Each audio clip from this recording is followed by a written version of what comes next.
The cleaning lady's daughter answers the $866 million Arab call, and the millionaire does something shockingly unexpected. Before we get into this, make sure to hit that subscribe button and ring the bell. And let us know in the comments where you're tuning in from. Now let's continue.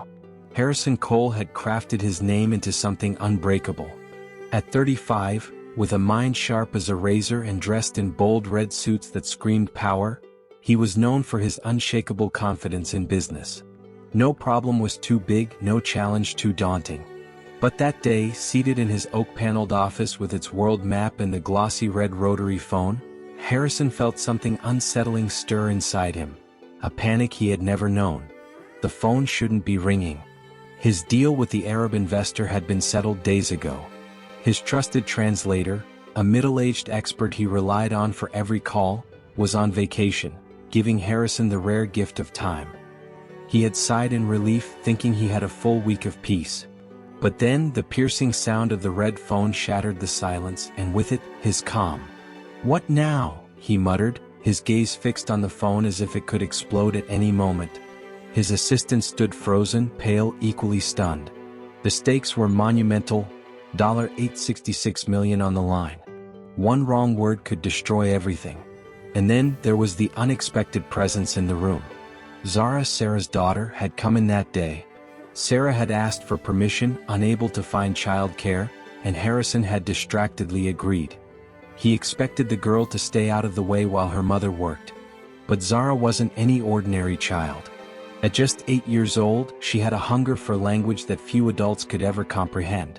What would happen next? Would the call change everything? From the moment Zara had heard Harrison's translator speak Arabic with such ease, she was hooked. She'd sit by her mother's mop bucket, eyes wide, absorbing every exchange between Harrison and his foreign contacts. Later, she would whisper the strange sounds to herself, savoring them like precious gems. Her mother would scold her, "Stop wasting time on those strange words." But Zara couldn't help it. She was obsessed. She'd beg for books, attend free classes, and even convinced an elderly Syrian neighbor to teach her. Every word was a treasure and she couldn't get enough. She dreamed of becoming a translator, believing language was the bridge to a world she could one day belong to. Now, fate had led her to the moment she had always imagined. The phone rang again, louder this time, making Harrison's hands slick with sweat. He shoved back his chair, pacing. His voice trembled with fear. "I can't pick up. I don't speak Arabic. One wrong word and it's all over." Zara, sitting at the window, watched him. Her small hands clenched in her lap. She had seen this phone before, watched the translator take the call, the foreign words flowing like music. This was the moment she had dreamed of, the chance to bridge two worlds. Her heart raced. One day she had whispered to herself, "That will be me." The phone rang again, its shrill cry filling the room. Harrison ran a hand through his hair, muttering angrily. His assistant stood frozen, helpless. And then, without warning, Zara slid off her chair and walked toward the desk. Her pink blouse stood out against the dark wood, her tiny feet tapping softly against the floor. Harrison blinked in shock. "What are you doing?" His voice cracked, sharper than he meant. She looked up at him, eyes wide but determined. "You're scared," she said, her voice steady. "But I'm not." And before anyone could stop her, her small hand reached for the receiver. "Hello," she said, her voice quivering but steadying as she spoke. She sat up straight, her eyes sharp, her young face radiating with determination.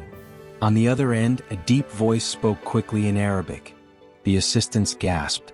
Harrison's heart sank, but then, to everyone's shock, Zara's lips moved and flawless Arabic poured out of her. For a moment the room was still. The red phone seemed too large for her tiny hands, the curly cord twisting between her fingers as she pressed the receiver to her ear. The words came to her effortlessly, as if she had been waiting for this moment her whole life. "Who is this?" the man's voice asked in Arabic, his tone impatient but not angry. Zara sat up even straighter in the oversized chair. "This is Mr. Cole's office," she replied, her voice steady and clear. "He's here, but the man who helps him speak is on vacation."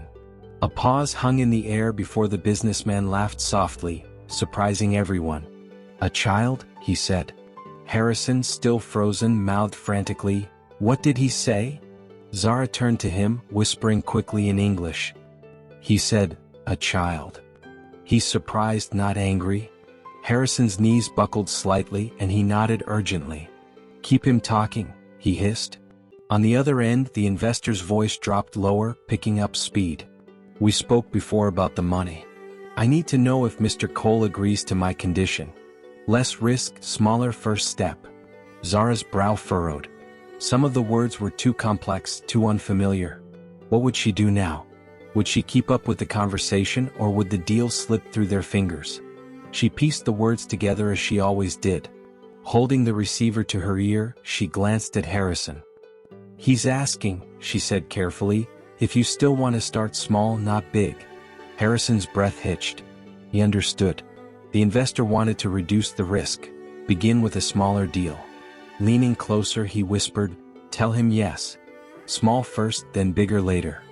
Zara nodded and repeated in Arabic, "Mr. Cole says yes. Small first, then more later." The voice on the other end softened, approving. "Good. Then we agree. Tell him I am pleased. Tell him he is wise." Zara's face lit up with pride. She turned to Harrison. "He says he's happy. He says you're smart." The room seemed to exhale in relief, the tension lifting. Harrison let out a breath he hadn't realized he was holding, his shoulders sagging. His assistant stared at Zara, disbelief in his eyes. Sarah's hands were clasped tightly at her chest, her eyes glistening with emotion. But the call wasn't finished. "Tell Mr. Cole," the man continued, "I'll send the papers tomorrow. Then we'll sign a great future together." Zara turned to Harrison, translating in English, "He'll send the papers tomorrow. You and him will be friends." Harrison could hardly contain his relief. He leaned in, whispering urgently, "Tell him thank you. Tell him he's a good partner." In her clear, steady voice, Zara responded in Arabic, "Thank you. Mr. Cole says you are a good friend." The man chuckled. "And thank you, little one. You are brave. One day you will be greater than a translator." Zara's eyes widened.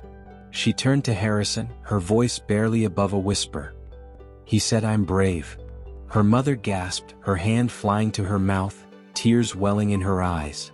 The call ended. But as the line went silent, the room held its breath. What did the future hold for this young girl, who had bridged two worlds with nothing but her words? The phone clicked as Zara carefully placed it down. The room fell silent, but the tension had lifted. It hummed with a sense of disbelief.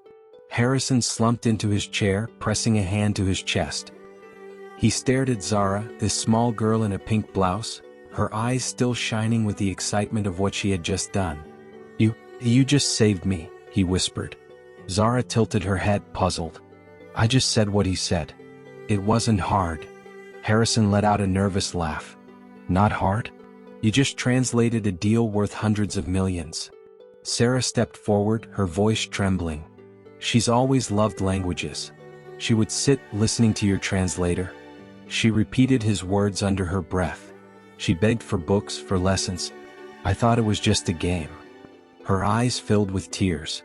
But it wasn't a game. She always dreamed of this. Zara, still standing by the desk, looked down shyly. "I just wanted to be like him," she admitted. "The man who helps you, he makes people understand each other. I wanted to do that too." Harrison, still in shock, moved slowly around his desk. His staff held their breath, whispering nervously. They expected him to lash out, perhaps fire Sarah for letting this happen. But instead, Harrison did something no one expected. He stopped in front of Zara and knelt down, bringing his eyes level with hers. The man who had built his empire on pride lowered himself before the daughter of his cleaning lady. The room gasped.